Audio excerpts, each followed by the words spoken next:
Olá, prontos para estudar a palavra do Senhor? Vamos começar hoje com 1 João, capítulo 3, versículo 4. As Escrituras Sagradas dizem: todo aquele que pratica o pecado também transgride a lei, porque o pecado é a transgressão da lei. Vamos analisar hoje a pior das coisas que existem na face da terra, pecado. O pecado entrou lá em Adão.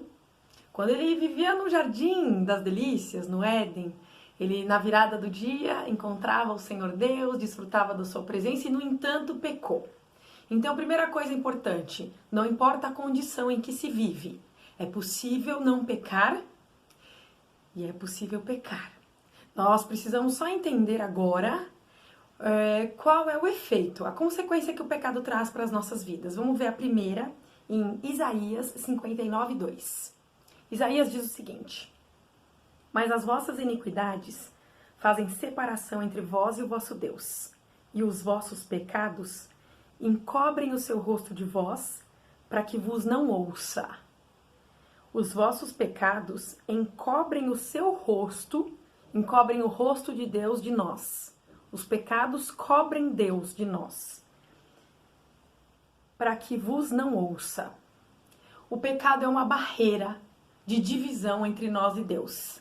Ele não ouve orações. Por isso, grandes movimentos de orações mundiais, locais, nacionais, não funcionam. Muitas vezes não funcionam. Por quê? Porque se o pecado no coração do homem, do ser humano, não for tratado, Deus não ouve. É isso que está posto aqui. Eu vou ler de novo para você. As vossas iniquidades fazem separação entre vós e o vosso Deus, e os vossos pecados encobrem o seu rosto de vós, para que vos não ouça. O rosto de Deus fica encoberto para quem peca, e o ouvido dele fica sem funcionar, não ouve. É importante considerarmos isso, não é mesmo? Então, orar, as suas bênçãos estão chegando, a gente ouve bastante esse tipo de coisa, e eu me pergunto, vem da onde? Porque ninguém tira uma nota 10 na prova sem estudar. Lembra que eu sou professora? Sei o esforço. Mas a gente dá um jeitinho, né? Se colar, se vai que na hora, essas coisas não existem no reino dos céus. Ou nós nos esforçamos, nos empenhamos e lidamos com as questões, ou seremos iludidos, enganados e naquele dia nós ouviremos do Senhor Jesus: afastai-vos de mim, ou apartai-vos de mim, vós que praticais a iniquidade. A iniquidade e o pecado são duas coisas que nós temos que extirpar das nossas vidas. Extirpar rápido. Temos que fazer isso. Cada um de nós é responsável pela sua vida diante do Senhor. Nós prestaremos contas individualmente. E agora vamos lá para Tiago, capítulo 1, versículos de 13 a 15. Ninguém ao ser tentado diga: sou tentado por Deus, porque Deus não pode ser tentado pelo mal, e ele mesmo a ninguém tenta. Ao contrário, cada um é tentado pela sua própria cobiça, quando esta o atrai e seduz. Então a cobiça, depois de haver concebido, dá à luz o pecado. E o pecado, uma vez consumado, gera a morte.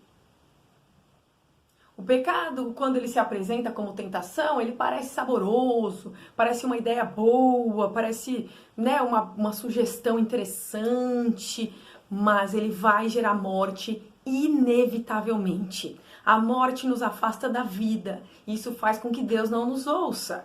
Isso faz com que o rosto de Deus, a face de Deus, fique encoberta de nós. Por isso a cegueira espiritual está ligada ao nível de pecado.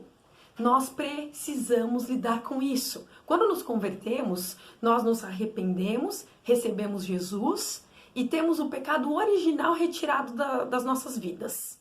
Só que então cabe a nós desenvolver a nossa salvação com temor e tremor. Cabe a nós buscar a santificação, sem a qual ninguém verá o Senhor. Por isso que a santidade é algo que deve ser buscado tão avidamente, porque sem ela nós não vemos a Deus. Não vemos. A face dele está encoberta de nós por causa do pecado. Queridos, eu quero deixar muito claro para vocês que andar com Deus é maravilhoso, é pura alegria, é ânimo, é coragem, é vibração, é vida, vida plena, independente da circunstância. O que está sendo apresentado para nós aí é coisa fermentada, não serve diante de Deus, o ser humano não está satisfeito, então nós precisamos olhar para o pecado, odiá-lo e retirá-lo das nossas vidas. Faça isso, levante-se e lute pela sua salvação, pela sua santificação, em nome de Jesus.